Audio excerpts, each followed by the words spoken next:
Hey YouTube, this is Wawa Echo. I'm Parker, and I am your Wawa Echo World Heavyweight Champion. Thank you very much. I think this would be a good time. Just right here, we just add in like some fireworks, just get that. You're so proud of your editing. Yeah. Let's get this fireworks going. Huge to celebrate. My deserved. I really just deserve this championship. I deserve a celebration. I got my championship. I got my belt. Absolutely. I can do that. Get that right here.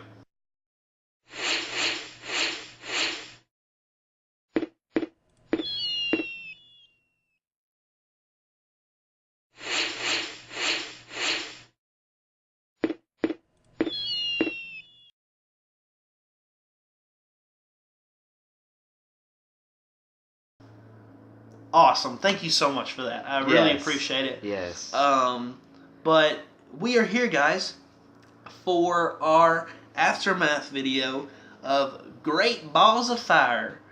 It was pretty good. Surprisingly. It was actually pretty good. I was pleasantly surprised by a lot of the matches. There were some sleepers in there and that I wasn't where I literally was contemplating whether or not it'd be more beneficial for my time to fall asleep than to watch the matches. But on the whole, I think it was a positive pay-per-view. So let's just jump in and talk about what happened. So first we have the kickoff show, which had the Cruiserweight Championship being defended by the champion Neville up against the challenger Akira Tozawa with Titus O'Neil in his corner. And honestly, I didn't enjoy the match. Neville's great as always, but it sucks that he was put with Tozawa of all people in the pre-show. Yeah, I hate that I think that Neville's shown that he deserves to be on the main card. And I don't know, Tozawa's fine. He's a fine wrestler. Nothing against him or anything. It's just after 3 matches in a row with someone as great as Austin Aries, where they just literally they were matching the cards on I think all 3 they were up there at least in the top 3 matches of whatever card they were on. And of course, sadly, we'll probably never see Austin Aries again in WWE, which I hate. But I kind of understand where he came from with it. But so Leighton, I don't have a lot to talk about. I just felt like it was a weak match, and I'm hoping that Tozawa doesn't continue being #1 contender. I don't know who would be next. I'd kind of like to see maybe Cedric Alexander. I like him. I think he's really good in the ring, and he's like that real big baby face in the cruiserweights right now. So I'd be okay with that. But other than that, not much I've got left to say about it. You got anything? I just think going forward, I do feel like Tozawa is probably going to be #1 contender, at least for another. I hope not. Especially with SummerSlam coming up. Surely they're not going to do Tozawa for SummerSlam. I mean, I hope not. I hope that that 205 Live this week or next week, that's when they have their rematch, and that's it. I don't know. They might honestly, with how packed the card's going to be, they might not even do they might just skip the cruiserweights, or it'll definitely probably be on the pre-show. But we'll head on to the main show now, and the opening match of the main show was Bray Wyatt up against Seth Rollins, and Bray Wyatt won a match. What? He's now shocked. 1-35. Yeah, it's the opposite of the streak. It's because he had it. Well, I don't know. He still has his unwinnable streak at WrestleMania. Right.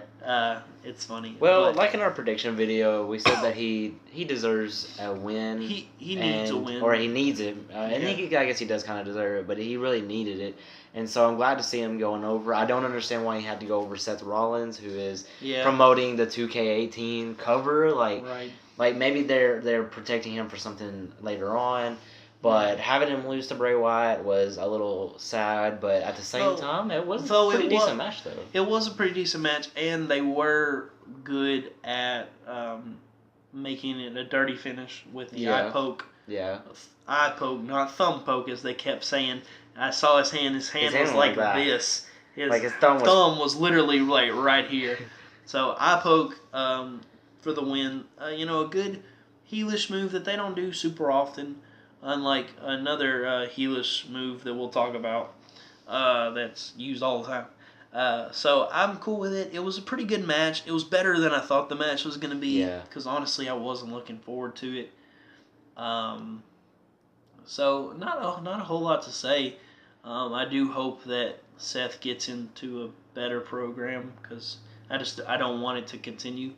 But with that, we'll move on to Big Cass with his brand new theme song, which is it's an unusual theme. It's kind of generic-y, but also kind of techno-y. It's weird, but I don't hate it. Yeah, I don't hate it. It's alright. But it'll have to grow on me. But of course, Big Cass was up against his former tag partner and former best friend, Little Enzo Amore. And this was the pinnacle of squash matches. Yeah. Which, honestly, I'm glad. I'm very happy with how the match went. I thought it was the right decision. Yes. There wasn't anything that I could see where I'm like, oh, Enzo's definitely going to be able to compete with Big Cass. He's not. It's believable. Because that's what would happen. It's definitely believable. I definitely think that it was the right way to go, especially when they're wanting to promote Cass with a single push. And, he's been talking a lot about going for the Universal titles. Whether or not that happens is to be seen, but I think it's definitely a lot more likely than Enzo going for the Universal title. Neville versus Enzo at SummerSlam for the Cruiserweight Championship. It's in. Lord. I do wonder what this is going to do for Enzo, because I like Enzo. He's a great talker, and I think it would be good if maybe they could find him someone for him to manage. Yeah. That's not the best talker. Maybe he could manage Roman Reigns. I don't know. That's kind of where I feel like, for the moment, that Enzo kind of needs to be is more of a managerial role. Because to me, he just doesn't have quite enough of the skills at this point to warrant him being a singles competitor and not being a jobber. I don't like jobbers. I hate that there are jobbers, but I guess it kind of is hard to not have jobbers. But it was a really short match. Big Cass dominated the entire time. Enzo barely put up any offense at all. I think he punched once or twice. Yeah, he backed Cass into the corner at the initial start of the match, and then from then on, Cass was in complete control after that. So not much else to say about it. I thought it was the correct booking decision to go with. I think we see SummerSlam. Big Cass versus Big Show. Yes, Big Cass versus Big Show. Of course, we do know what happened to the Raw after, because we were late getting to watch the pay-per-view because, like we said before, Zach was on vacation and he was actually getting engaged. Congratulations on that. You were getting engaged, which is why you weren't able to watch all the time, and now you are currently engaged. So, of course, congratulations to Zach. We must all pray for his fiancée, because obviously she suffers from some sort of brain trauma. No, I'm just kidding. Yes, it's looking like it's probably going to be Big Cass versus Big Show at SummerSlam, which I'm cool with. I think after seeing Big Show against Braun Strowman and the really good match that they did not long ago on Raw, I'm actually cool with it. I'm not a huge Big Show fan. I never really have been, but he's impressed me with the way he's been able to trim down his physique and get in the best shape of his career, honestly.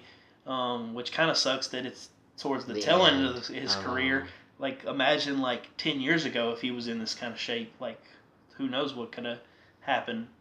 So, though I do kind of hope that this is the match that they have at SummerSlam might be a like kind of a retirement match, like loser goes home, loser retires, loser quits, something like that. I would like to see that, and obviously Big Cass win, because I think that Big Show would want to go out on his back to promote a younger star, and who better, after putting Braun Strowman over, who better for the big man to uplift than Big Cass. Yeah. So I think that's about all for that one. The next match we're going to talk about is, in my opinion, match of the night. Yep. Hands down match of the night. It is the 30-minute Iron Man tag team match for the Raw tag team titles. Of course, we have the champions, Sheamus and Cesaro, versus the Hardys, and it was fantastic. It was great. It was amazing. The 20-second pinfall by Sheamus was very good. Perfect. Very good. Like, the thing I loved about the entire match was it had loads of really good tag team psychology. Just really perfect. You had, like he said, the very beginning, Cesaro distracting Matt at the very beginning for Sheamus to come in with the bro kick to pick up the early advantage for them. Really good. And the ending was really good. Where Sheamus snuck a tag to Cesaro without the Hardys knowing. They thought they were going to pin Sheamus. Cesaro came in, was the legal man, and grabbed Jeff. I'm pretty sure it was Jeff, and quickly got him for a 3 count, which put them in the lead. And then Cesaro, being crafty as always, he made sure to kill the time to where, even though Jeff went for the pin, they ran out of time, and it was really good, really well timed. Oh my gosh! Yeah. The ref could have done a little better of like trusting in them to know that it was the right time and not look at the clock himself. Yeah, he hesitated. So that would have been a little better, but for like the wrestlers' point of view of like their work, they were honestly pretty much perfect. Like, there was only one moment that was like ever a botch, and that was Cesaro didn't quite get close enough, and Matt went for a punch, and it was kind of an obvious miss. Yeah, it was pretty obvious. That was really the only thing. Other than that, there were a couple of like botchy ref spots, like the one we just mentioned, and then there was one where it really looked like he hit a 3 count. But didn't he call just slid it. down, and they thought it was a 1, but he just kind of slid down, and then he had 1 and 2, and it was kick out. Yeah. So but other than like a couple of little ref questionable things, I thought it was a pretty perfect match. Like it did everything. The only thing that we didn't get to see was a Swanton Bomb. It is weird. Which was strange. I'm surprised that they didn't get a single pinfall for a Swanton Bomb, but really good all around by both the champions and the challengers. And like we were saying during the match, like these two teams are so good. For one, you have brothers on one hand, and they, they think alike. They've worked together. They worked together 20, 30 years. And then you have Cesaro and Sheamus, who, I've always considered Cesaro top-notch performer. Oh, yeah. And Sheamus is pretty good. His character has, had stages of being stale, but they are on fire right now, and I think them keeping the titles is the perfect choice to go. Yeah, I would agree, especially if you're going for the broken gimmick, which it does seem. Which, since we're talking about the aftermath, we could talk about the Raw after and going into SummerSlam. Yes, for sure. I think, well, from what I've heard though, they still haven't come to an agreement about the broken gimmick, but. You know what? I'm tired. I'm just really tired of like the rumors because it goes back. And forth. It literally all in the same day. I'll hear they've got it all settled and it's all worked out. And then they're exact opposites. And then like an hour later, I'll hear they haven't come anywhere close. So But the broken references on Raw give us hope. Very good. If you haven't seen it, just a recap real quick. I think Finn Balor was out there, and he called out the Hardys and. The Hardys came out, and then the club came out, and they had I don't know if Finn was there. Finn was there because he called the Hardys out. Oh, I don't remember that. Well, it didn't show on the. But you watched the segment on WWE, and they didn't show that part. Yeah. Okay. So Finn was in the ring. He called out the Hardys to kind of. I don't forget the reason why. But then the club came out and said they can. A couple weeks before. Yeah. So. And then the club came out. A match between them. The club decimated the Hardys. And then after the club came the revival. And they came and just picked the bones and just beat them down. It was and it was really good if you want like to show the Hardys is like we need to do something different, like we need to become something else, kind of thing. Like like our old ways have worked for a time, but now they know our tricks. They know what's going on. Like we're no longer the surprise entrance. We need to become more, and I think it's a good idea. Now, who their opponents at SummerSlam might be, if they've got the broken gimmick by SummerSlam, or I wonder if because I feel like they're either gonna have them become broken and have their first like big match as the Broken Hardys at SummerSlam, or they're going to have the match at SummerSlam be the final thing that turns them broken. I just wonder which one they're going to go with. Yeah. And I guess we really can't speculate. I would say what I would like is if they are already broken before SummerSlam, for their match to be against Sheamus and Cesaro and win the titles. Yeah. If not against... if you want it to be like them to lose at SummerSlam and become broken because of it, then I think it'd be good doing the revival, because that would also put over a new tag team that kind of needs it because. Or what if you had a 4-way tag team match? Yeah, with you the could 4 do. teams that we you just could do. mentioned. Yeah, you could do. And they all team up on the Hardys. And that would be pretty good actually. What if have they ever done an elimination tag team match? Yeah, sure. That would be pretty good if say they did that. And it was for the Raw Tag Team titles. I would have Sheamus and Cesaro still win. Oh yeah. But have all 3 of the other teams just beat down the Hardys so bad they're the first ones eliminated. That would be interesting to go with. Yeah. But so there's a couple ways that we can go about this, and honestly, there's not a whole lot of negative ways. So I think right now WWE's in a good spot with the Hardys. I think. So hopefully they just don't blow it. Right. So, but like we said, we can't, stress enough just a great match. We're definitely in contention for matches of the year. Yeah. For sure. Definitely best match the Hardys has had since coming back. Probably one of the best matches I've seen of Sheamus and Cesaro as a team. So just really great. Really great. So the next match is the disappointing ending match, but it led to something great, and that is the match for the Raw Women's Championship between the challenger Sasha Banks and the champion Alexa Bliss. So it was a good match up until the end. I thought it was the best wrestling that Alexa's done since being on the main roster. And Sasha was great like always. It's nice to see her against a decent opponent. It's not Alicia Fox. Thank God. Thank God she's done with Alicia Fox and Nia Jax. Yeah. I really liked it. The ending, of course, we had Alexa allow the count out to disqualify her, which made Sasha the winner.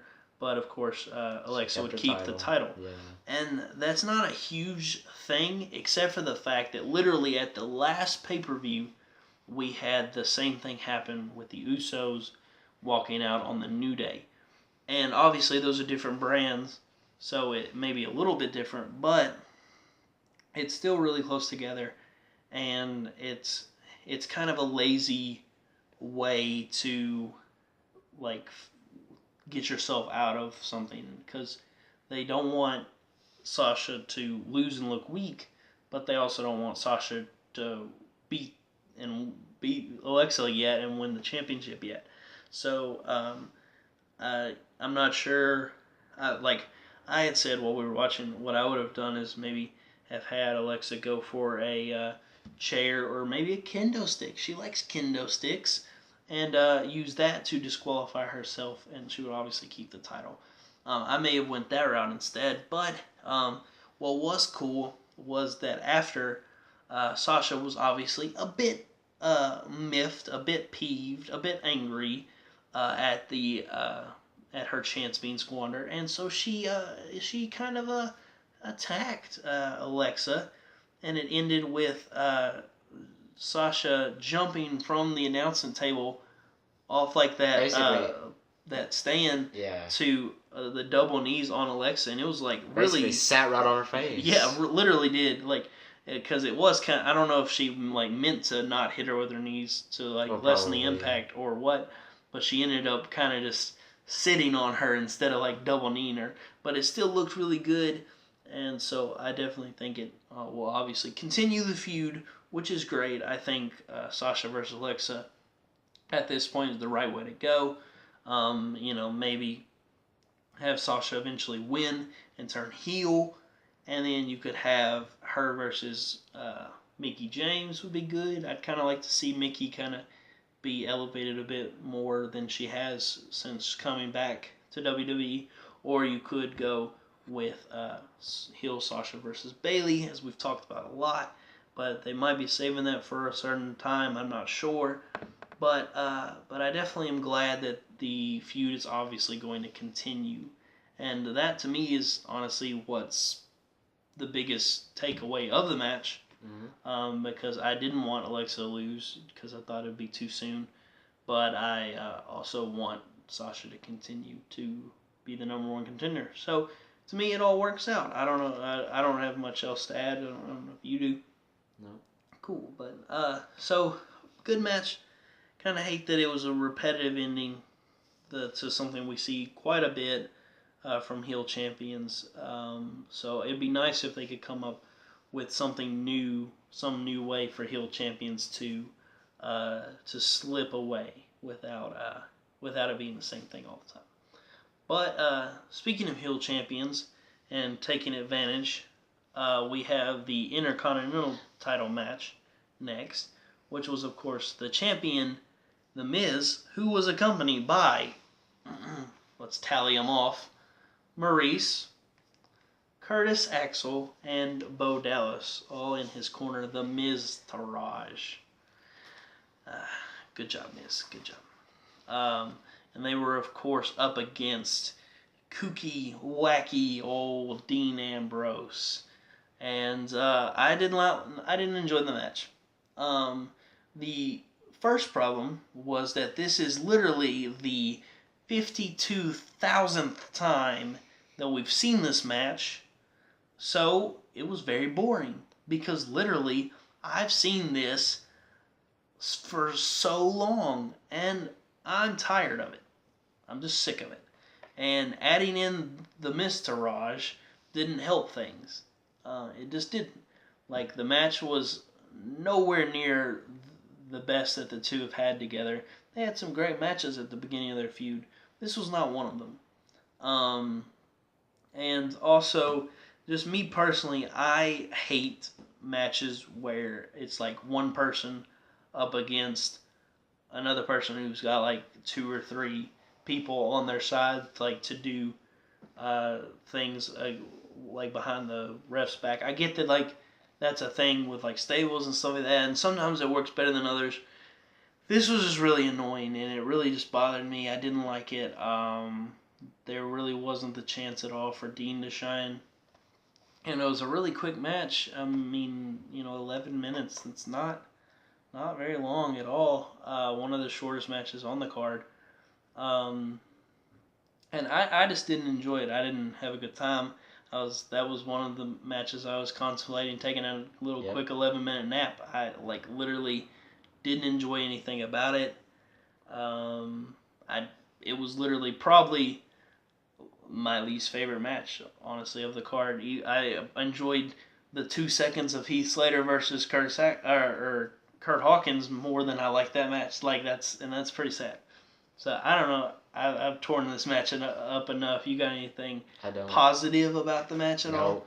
No. No, me neither. Hopefully the feud is done. I'm not totally sure because the way things were shown on Raw the night after, they might actually be wanting to continue it. I don't know why in God's name you would want to, because literally no one cares anymore. So I'm not sure if they're going to go with Dean or if perhaps they're going to go with Seth Rollins, because I thought they might go with that because Seth was, of course, in there with Dean helping. He went and helped him escape from the Miztourage at the beginning of Raw, I believe, and then at the end of Raw, they jumped Seth, and then Dean came out to help Seth. So I'm wondering if this is going to start a feud between Dean and Seth somehow, because they were antagonistic towards each other even though they were helping each other. So I don't know about that. Of course, I was hoping that feud would be for the Intercontinental title if they did that feud. So that's not really what I would like for them to go with. Or if that means that Seth's going to go against Miz, which I would prefer. And honestly, what I'd kind of like to see, that way I kind of get my way, is for Seth to go against Miz. Seth eventually beats Miz for the title. Then Dean gets mad that Seth beat Miz, because still have the Miztourage while Seth's there in the feud, and have Seth be able to overcome it. Even though Dean couldn't, so Dean's mad, so Dean turns heel and goes for the belt against face Rollins. I think that'd be great. I would have preferred Dean as the champion, since it would be the exact opposite of their old feud when Seth was the champion as a heel and Dean was face, but this would be Seth as the champion as a face. So it would be really different, but that's what I would like to see. I don't know, what would you like to see with I was thinking feuds in the future? That same scenario is that maybe we get Seth Rollins versus The Miz, and Seth takes the title from The Miz, and Ambrose turns heel. I see that happening. I think it'd be really good. I think it'd be really good. I don't know if that's what they're going to go with, because a lot of people really like Dean, so I could see them maybe wanting to keep him face, and also I kind of could see them wanting to keep all of them the same, like all face, in case they ever want to go with the Shield reunion, because I feel like that eventually they will pull the trigger and bring the Shield back. I just don't know how soon that's going to be. Yeah. So I don't know if they're going to just keep that that option open. So, but we'll just have to see. But I'm hopeful. But the next match we're going to talk about is the ambulance match between the spooky, scary, big old monster among the men, Braun Strowman, versus Big Dog, Doggy Dog, Roman Reigns. This match kind of, to me, so kind of along the lines of the same as Miz versus Dean, in the fact that we've had this going on for a while, and I'm kind of tired of it, in a way. Not as much as I was with Miz versus Dean, because I feel like that Braun versus Roman is still interesting. I just kind of would like for both of them to be involved with something different. So I don't know, because it wasn't a bad, it wasn't much of a match. No. It literally was like a really long brawl. It was basically what it was. And it was a good brawl, and the ending was kind of dumb with Roman just thinking, oh, he's literally, this was the opening of the ambulance. Braun's right here. Maybe his left shoulder is in front of the ambulance, and that's it. But he's thinking, oh, I'm just going to go fly and spear him, and I'm going to get him in the ambulance. No, Roman, that's not how that works. And so, of course, Roman ended up flying into the ambulance.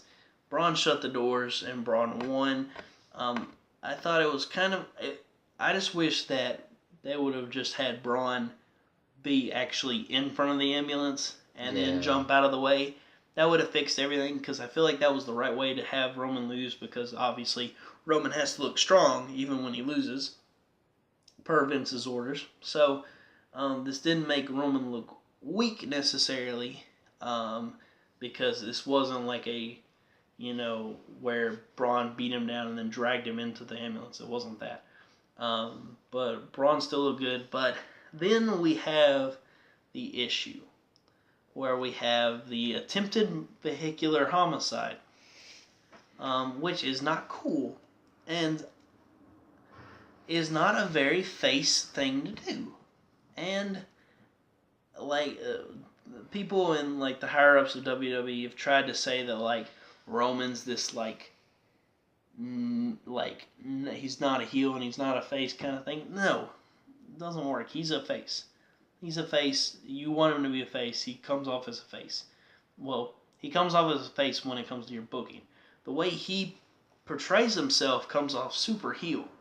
And like I wish that they would just cut their losses for God's sake and let him be heel. And I really think he could be really good. But of course, we've said this millions of times, so we won't keep going into it. But I don't know. I don't know what this does for the future. Obviously, next week we're having the number one contendership match between Roman versus Samoa Joe, because apparently, if you try to murder someone, you get a chance to be promoted. Yeah. So, like, if you want that promotion in your job, all you got to do is just try and murder one of the other people that also wants that same position, and you're probably gonna have a lot better chance of. I know how to be champion now. Yeah. No. So I'm not sure what's gonna happen with Braun, because I do wonder if Braun was legitimately injured, because he did kind of look, not in the crash, because obviously I meant in the match, because Roman took a lot of elbow shots to his like surgically repaired elbow, and it kind of did look like he was really actually hurting. So I'm not sure about that. I haven't heard anything either way about it, and of course Braun was off TV this last week. So I'm not sure. I'm really hoping though that he doesn't come back and interfere in the match to get Samoa Joe to win, because that's the exact same thing that happened to set up this ambulance match, and that gave Samoa Joe like the win last time. Like they literally just did this. So I hope that doesn't happen again, because that would just be so stupid. But I don't know. What do you think? Do you have any ideas for the future for this whole thing? I mean, maybe it culminates to a final match at SummerSlam, but I don't see a reason since it's been 3 matches. Yeah. And I think Braun could take a couple weeks off, to be honest, because he did look kind of bad and it would sell. But then again, he is a monster, so they might just have him back and wrestle again. But I don't know what this does, honestly, because we thought one of these people, either Reigns or Strowman, was going to face Lesnar at SummerSlam. Yeah. But with which we'll talk about in a minute, the main event, that may not be over, and also it looks like Reigns versus Strowman is not over. So I don't know why WWE is continuing all these same storylines. And in fact, if we go back to the tag team match, while that feud has been really good, it has been a continuous one. Mm-hmm. It's been the same kind of. We just have brilliant minds in that one who their characters are so vibrant and mesh all together. But then you have Miz and Ambrose, same old things, no character changes, no character, and same way with Reigns versus Strowman. All right. And then we have Reigns and Strowman. So for this pay-per-view, there's a lot of continuous storylines, and I hope the Miz and Ambrose are done, and I hope this one's done. Yeah, so with that, we will go to the main event, which was the Beast and Universal Champion Brock Lesnar up against the challenger Samoa Joe. It was good. I really loved the kind of brawl they had beforehand, and like sending Brock through a table, really good. You don't see that with Brock very often, so I thought that was cool. The match was short, and it didn't have a lot to it, but of course this was a Brock Lesnar match, so it's not going to be a lot of huge different moves in there. But it was kind of weird that like Brock didn't put a whole lot of offense for most of the match, and then suddenly he scoops him up and one F5, and Samoa Joe's done. And I wish that they would have done more for Joe. Like, I wish they'd have given him one F5 to kick out of before going down. But those are small things. It was a good main event. It kind of didn't live up to the hype of it, I don't think, but it wasn't bad. It was a good main event, and I'd be interested to see them again as long as they actually give it a little more time, and then give more back and forth. More back and forth would be really good. So yeah, not a lot to talk about on it, and like obviously we won't know about whether it'll be Joe versus Brock or Reigns versus Brock, or maybe Strowman versus Brock at SummerSlam until like next week. I'm kind of hoping that Strowman comes back next week and like it becomes a triple threat for the number one contendership. I think that'd be pretty cool, having Braun in there, because we haven't seen Braun versus Joe at all. So that'd be interesting to see the two of them going at it, and then it would also be a way to, if you don't want it to be Reigns at SummerSlam, for whoever does go to SummerSlam to get the win on the third person. So I think that could be something they do, and that was Great Balls of Fire. So overall, good pay-per-view. I do hate that it was probably good enough where it's going to warrant a second one next year. Yeah. So we'll have to probably deal with having Great Balls of Fire 2, the sequel. Maybe they'll get the guy who wrote Great Balls of Fire to write a sequel song. Except I don't even know if that... dead. Yeah, I was about to say, I don't know if the dude's even still alive. But you never know. So, but yeah, so that was Great Balls of Fire. Of course, at Battleground, which is coming up really, really soon. We're going to have to check to make sure it's not this Sunday, because it might be, I'm not sure. But I think it's the next. Of course, with that, we will actually be able to have a reaction video for the first time in a while, which I'm really looking forward to. Because I feel like I hate that you guys have missed some stuff that we've been able, that we've talked about or said, or reacted during the past pay-per-views. So I'm really looking forward to that. I hope you guys are too. But with that, guys, I guess we're just going to get on out of here. But we've been hold on just a second, though. What? That was the whole card. That was the whole card. Wait, let me check. Who had the most... Oh, well, there was Heath Slater versus... No, that's not the point. Hawkins. That's not the point. No, you're getting away from it, because you know what happened. The score turned out... Wait, we had a... I don't think we had a score. We didn't have a... Remember, we talked about it afterwards, and we were like, no, we're not... no, we never talked about that. And we did kind of bet on the impromptu match, and he did get that one right, but in the past we have not counted impromptu matches, which means that I win. I got the most predictions right, which means that your new Wawa Echo World Heavyweight Champion is me. That's right. That's right. Reigning champion. And it's a beauty too. Man, I'm glad I got this for me. I will admit, okay, that I was wrong with a couple predictions. I was surprised with the way they went, especially Bray versus Seth. I really didn't think Bray was going to win that one. But and Miz versus Dean, I was hoping, but I probably shouldn't have went for that. But what else that means as our punishment was that you were to walk through. We picked the store Walmart with makeup on. So you will be seeing very soon a video of Parker walking around in Walmart with makeup on. We're gonna put some makeup on. I will say a couple of things. First off, I'm going to look dang good. I'm going to look pretty hot, I will say myself. And second of all, I may have lost the belt.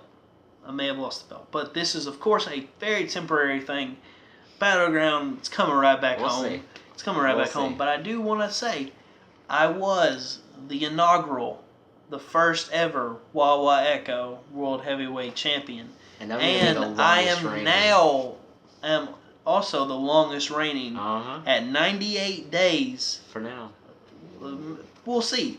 But 98, now, I would have loved to have hit the triple digits.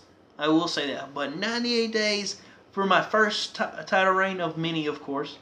Well, of two. I'm only going to have 2 title reigns because it's never, once it comes back to me, it's never going away. But I think that was a good respectable first title reigns. I'm proud of my pickings for everything. I'm proud of the way I went about things. I'm proud of my reign as champion. I think that I think it was a respectable reign. It was. And we'll see how things go at Battleground. I might just have quite a lot to battle for. Okay. But we'll definitely have to see. It'll definitely be really interesting. I'm going to be thinking a lot about my predictions to make sure that belt's coming back to me, home, where it belongs. But the only way for you guys to find out who's winning the belt next on the next pay-per-view is for you guys to subscribe to Wawa Echo to make sure you don't miss any videos. Because like I said, we're going to be having even more videos than we have lately because of getting the reaction videos back. We're going to try really hard here soon with Zach coming back to school, throwing out a few more top 10s. That's something we really want to get out. And so also, if you did enjoy this video, please hit the like button for us so that we can see that you guys are liking stuff, and it really just helps us out and just makes us get excited for doing even more videos. But I think with that, guys, that was Great Balls of Fire. This has been the Aftermath. I'm Parker. And I'm Zach. And we'll see you guys soon.